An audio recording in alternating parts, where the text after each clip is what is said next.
Hello guys, ये function मुझे लगता है वेरी सिंपल है। फंक्शन है कि cos 2x plus 2 sin square x whole upon cos square x है। ये cos 2x को अगर हाफ एंगल फार्मूला में हम इसको ड्रॉ करें तो ये 1 माइनस 2 साइन स्क्वायर एक्स आ जाएगा, साइन स्क्वायर एक्स, एंड ये पहले से है 2 sine square x, 2 sine square x whole upon cos square है तो cos स्क्वायर को रहने देते हैं ऐसे, cos square x and dx। फायदा इससे ये हुआ कि ये प्लस माइनस कट गया और 1 अपॉन cos स्क्वायर है तो ये हो जाएगा sec स्क्वायर, और बड़ी आसानी से sec स्क्वायर एक्स dx आ गया जो बेसिक फॉर्म में है। इसका इंटीग्रल वैल्यू tan x होगा, तो tan x लिख करके और प्लस इंटीग्रेशन कांस्टेंट हम c लिख लें तो हमारे गिवन फंक्शन का इंटीग्रल फंक्शन है कि 1 upon sine x into cos square x है। तो ऐसे करते हैं कि ये sin x को हम cos x से डिवाइड कर देते हैं तो मल्टीप्लाई भी करना होगा cos x से, और तब देखिए कैसे ये फंक्शन होता है। अब बराबर dx ऊपर है और divided by sin x upon cos x को हम tan x लिख सकते हैं, tan x, और ये cos क्यूब हो गया तो ऊपर 1 अपॉन cos क्यूब को sec क्यूब लिखा जा सकता, sec क्यूब, या ऐसे करते हैं हम इसको, sec क्यूब है तो ऐसे लिख लेते हैं कि sec square x and into sec x dx। अब ये बराबर sec स्क्वायर के लिए 1 plus tan square x,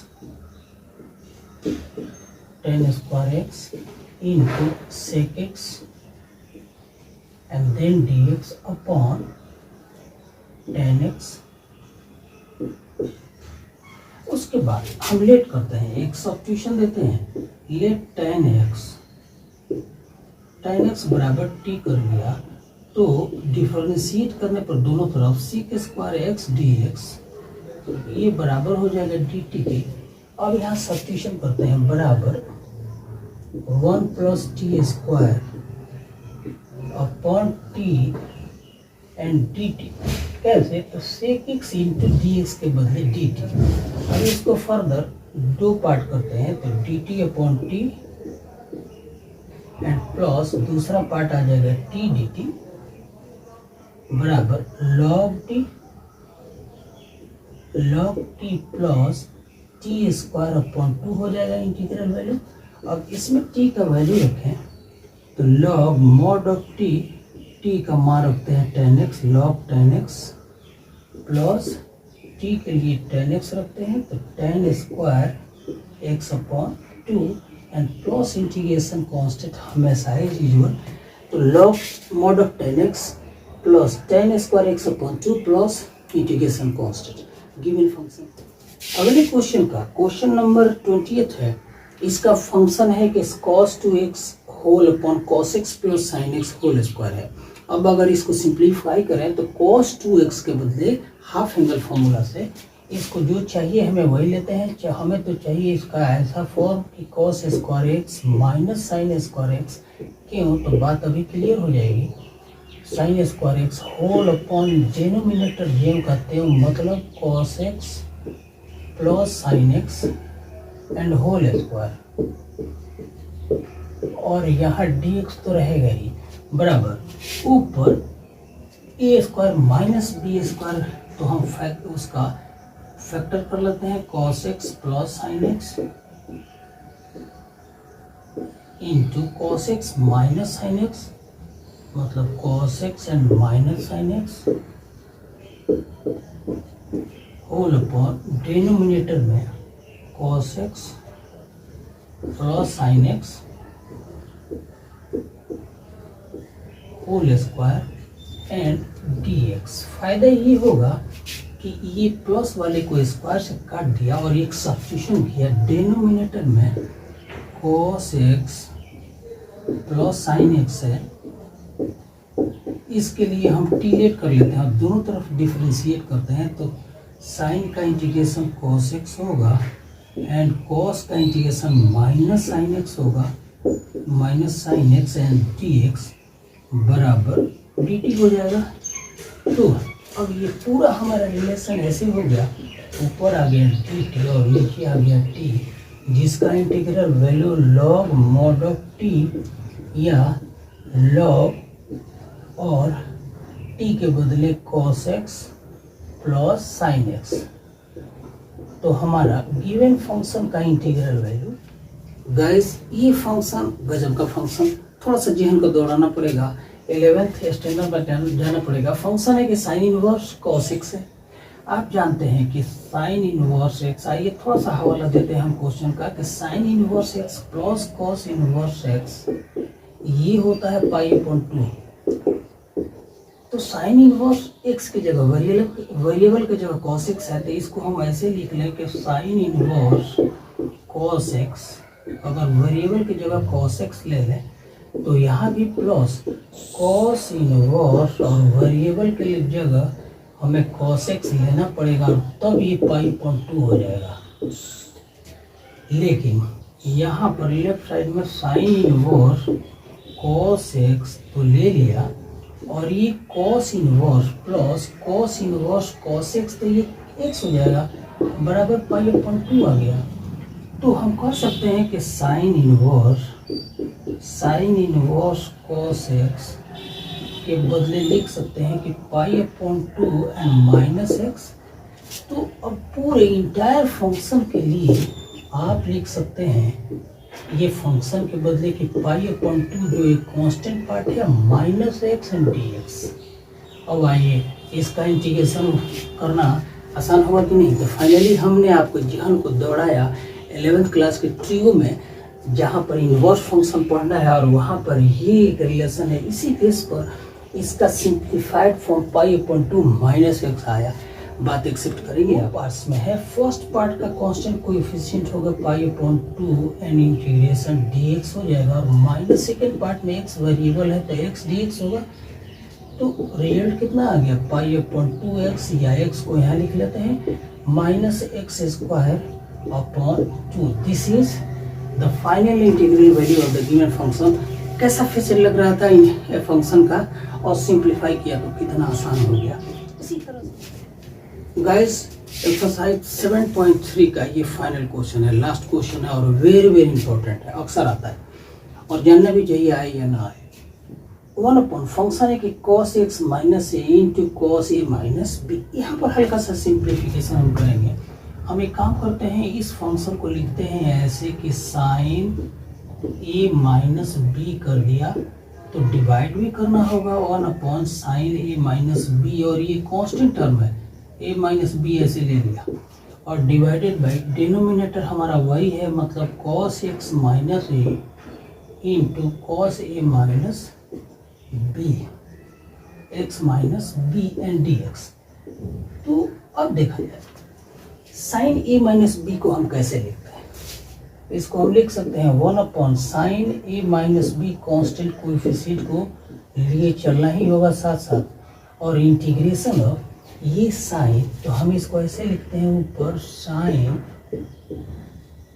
x minus a minus x minus b, और देखिए कैसे इसको हम जस्टिफाई भी करेंगे, upon cos x minus a into cos x minus b। कैसे, तो x माइनस a है और यहाँ पर हमने माइनस ले लिया है, तो ब्रैकेट हटाएंगे तो प्लस b आ जाएगा।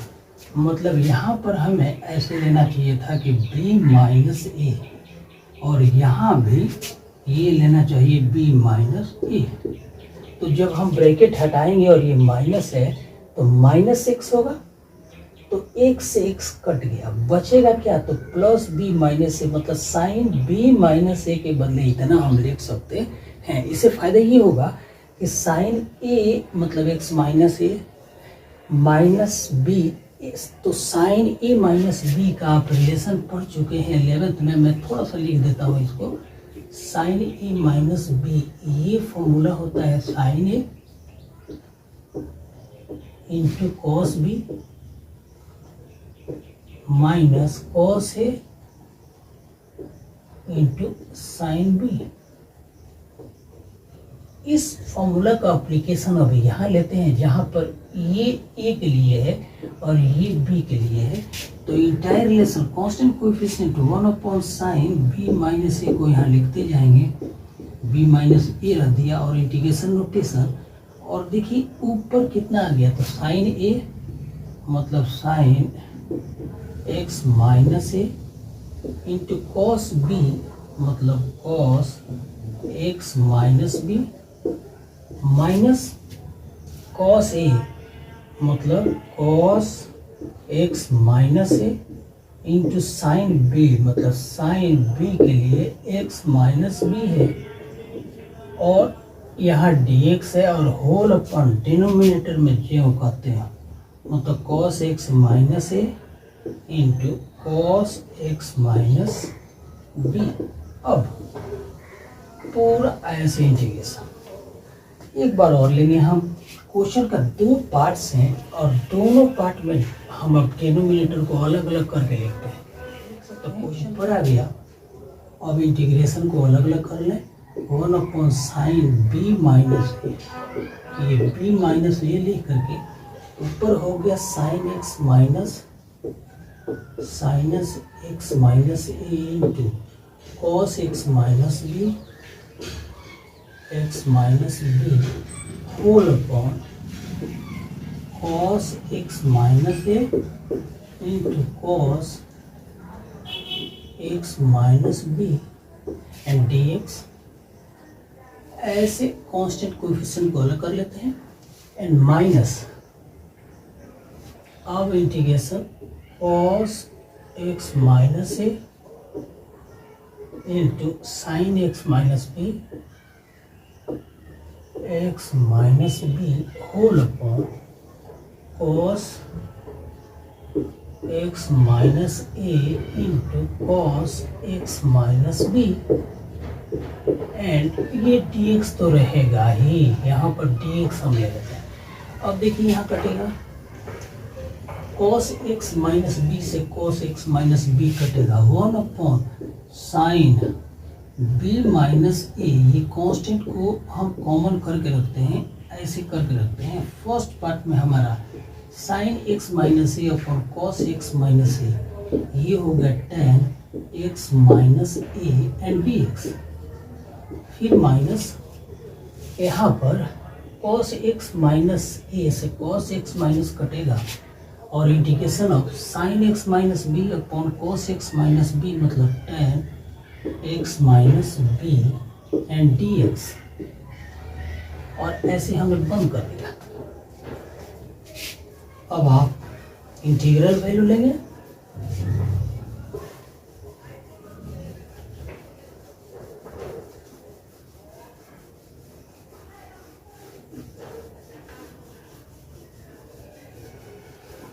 अब हम लिख सकते हैं ये कांस्टेंट कोएफिशिएंट बराबर 1/sin b माइनस ए इंटू फर्स्ट इंटीग्रेशन tan का integral value log cos x minus a minus यहाँ log cos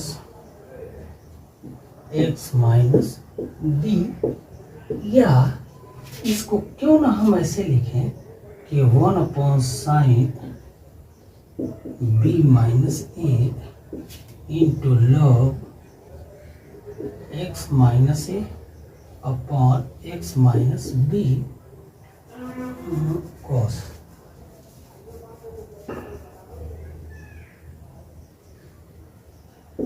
x minus a upon cos x minus b plus integration constant c। तो finally हमने given